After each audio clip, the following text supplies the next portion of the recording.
Hello everyone, this is Professor Sana Ansari and welcome back to my YouTube channel. Friends, in our today's video lecture, we're going to discuss about the second most important topic of the chapter number 112 economics, that is macroeconomics. So friends, in our last video lecture, we have already discussed about the meaning, definition, features, scope and importance of microeconomics.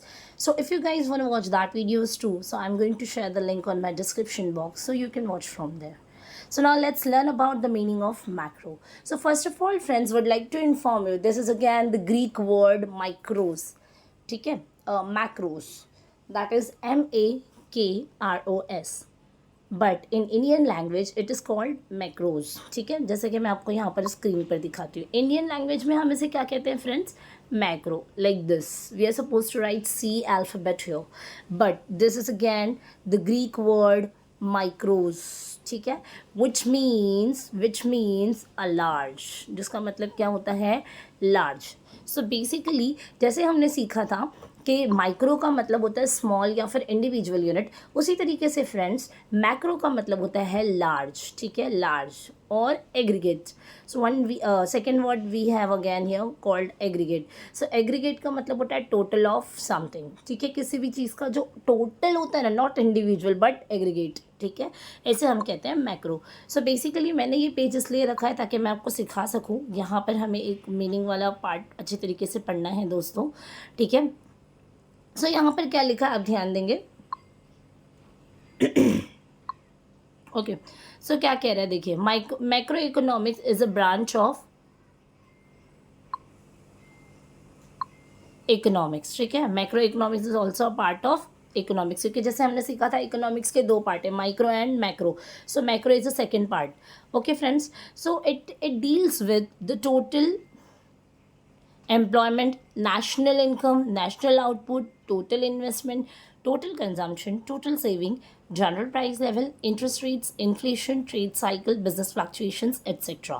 So macroeconomics is the study of aggregates. मतलब यहाँ पर हम एक बंदे की employment के related, एक बंदे की इनकम, एक बंदे का सेविंग, एक बंदे का कंजम्पशन, मतलब कि हम इंडिविजुअल लेवल पे बात नहीं करते हैं बल्कि हम एग्रीगेट लेवल पे बात करते हैं. फॉर एग्जांपल, जैसे मैं आपको एग्जांपल देती हूँ, एक क्लासरूम है. क्लासरूम का जो कैपेसिटी है, sitting capacity is for the 60 students. ठीक है, so when I speak about a single student it will be a part of what? Micro. But when I ask about the whole classroom and the overall 60 students, so it will be a part of what? Because मैं यहाँ पर individual बंदे के बारे में या बच्चे के बारे में नहीं बात कर रही हूँ, बल्कि मैं पूरी क्लास में बात कर रही हूँ कि the whole class and the 60 students, all other students are very nice. तो यहाँ पर मैंने क्या किया, सारे स्टूडेंट्स के बारे में बात की. तो इसे हम क्या कहते हैं? Macro. It deals at a aggregate level, it deals at a total level. So देखिए यहाँ पर इसलिए मीनिंग में दिया है total income, total output, total employment, total investment, total consumption, total saving. And here we have mentioned, they have mentioned one word called general price level. Individual price वो होता है जहाँ पर मैं एक किसी पर्टिकुलर, जैसे मैंने लास्ट लेक्चर में मार्कर के बारे में बताया था, सो एक मार्कर के बारे में बात करी, उसका प्राइस के बारे में बात करी, तो ये हो जाएगा individual price level. When it comes to the general price level, so general price level में ओवरऑल जितनी भी चीज़ें बन रही हैं, बिक रही हैं, चाहे वो छोटी हो बड़ी हो, इर्रिस्पेक्टिव ऑफ द साइजेस, हर चीज़ का जो प्राइस होता है ना, उसकी गिनती की जाती है. तो इसके लिए हम इंडिविजुअल नहीं कहेंगे. तो टोटल प्राइस लेवल के अलावा हमारे पास दूसरा वर्ड है जिसे हम कहते हैं general price level. Okay friends, I hope आपको मीनिंग समझ में आ चुका होगा. डेफिनेशन यहाँ पर दो लोगों ने दी है, एक है J.L. Hansen और दूसरा है Carl Shapiro. So I would suggest you to go through with the Carl Shapiro's definition. Friend, Carl Shapiro ने क्या कहा है देखिए, macro economics deals with the functioning of the economy as a whole. हमारी जो इकोनॉमी है, whole मतलब पूरी इकोनॉमी, फंक्शन का मतलब होता है पूरी इकोनॉमी किस तरीके से फंक्शन कर रही है ना, कैसे इनकम जनरेट हो रहा है, सेविंग्स कैसे बिल्डअप हो रही है, कंजम्पशंस कैसे हो रहे हैं, एम्प्लॉयमेंट अपॉर्चुनिटीज़ लोगों को कैसे मिल रही है, but not at a individual level but the aggregate level.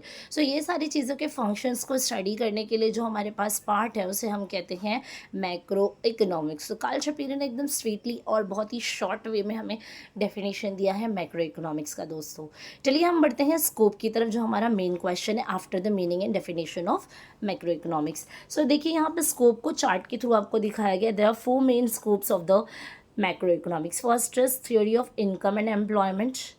Okay, so income and employment का जो थियोरी है इसको अलग से फिर से बाइफिकेट किया गया है कंजम्पशन एंड इन्वेस्टमेंट पे, जिससे क्या बिल्डअप होता है, business cycle. Will let you know later on. Second is the general price level. Third is the economic growth and development. And the last one is macro economic, the theory of distribution. तो सबसे पहले मैं यहाँ पर आपको पढ़ाना चाहती हूँ about the very first scope of the macro economics. So theory of income and employment. देखिए, macro economics analysis explains the factor determination of the level of the income and employment and what causes fluctuations in the economy in the level of income, output and employment. To understand how the level of employment is determined, we have to study the consumption function and investment function. Theory of business cycle is also part of a parcel of the theory of income and employment. So basically first scope क्या है, macro economics क्या चीज़ों को cover करता है. Scopes का मतलब होता है what comes under the macro economics. तो सबसे पहले ये हमारा इनकम एंड एम्प्लॉयमेंट कंजम्पशन करता है, मतलब कवर करता है. जैसे कि हमारी इकोनॉमी में अगर आपको कोई चीज़ कंज्यूम करनी है, for example if you want something, so वो डिपेंड करता है इन योर इनकम, और आपकी इनकम डिपेंड करती है आपके एम्प्लॉयमेंट पे. मतलब आप कितना काम कर रहे हो तो कमाओगे तभी खर्चा करोगे. So we can say that the consumption is depend on income and income is depend on your employment. This is what we call the business cycle. Because except the matlab apart from, if you didn't have a income, so you cannot go for a further consumption of the goods and services, or if you didn't have a employment, so you cannot go for a income and the consumption. So this is the cycle, this is what we call the business cycle. बंदा अगर रोजगार उसके पास होगा तो कमाएगा तभी खर्चा करेगा. तो your खर्चा is depend on your income and income depend on your employment level. Okay friends, so this is the first scope what comes under the macroeconomics. And here we have a second one, friends. Sorry. So second we have the theory of general price level. So basically जैसे मैंने micro economics में बताया था कि micro economics एक single price level पे deal करता है, लेकिन मैक्रो इकोनॉमिक्स क्या करता है, जनरल प्राइस लेवल पे, मतलब ओवरऑल चीज़ों का प्राइस लेवल क्या चल रहा है. जैसे हम कहते हैं ना कि मार्केट में इन्फ्लेशन है, महंगाई के लिए वर्ड यूज़ किया जाता है inflation, but there are two main part of the inflation. What called inflation कब होता है, जब चीज़ों की कीमतें बढ़ जाती है तभी एग्जैक्टली. लेकिन उसके पीछे एक और हिडन चीज़ होती है, जब वैल्यू ऑफ मनी डिक्रीज हो जाता है, मतलब पैसों की कीमतें क्या हो जाती हैं, कम. जैसे पहले 5 रुपये में आप 2-3 चीज़ें खरीद पाते थे जब आप बचपन में थे, बट अभी 5 रुपये में आप सिर्फ एक चीज़ खरीद पाते हो, और बहुत सारी ऐसी चीज़ें जो 5 रुपये में आती भी नहीं है. सो ये क्या है दोस्तों, ये है वैल्यू ऑफ मनी का डिक्रीज होना. सो महंगाई के 2 एस्पेक्ट्स आपको याद रखने हैं. जनरल प्राइस लेवल बढ़ जाना, मतलब चीज़ों की कीमतें बढ़ जानी. दूसरी है आपका level of value of money क्या हो जाना, डिक्रीज हो जाना.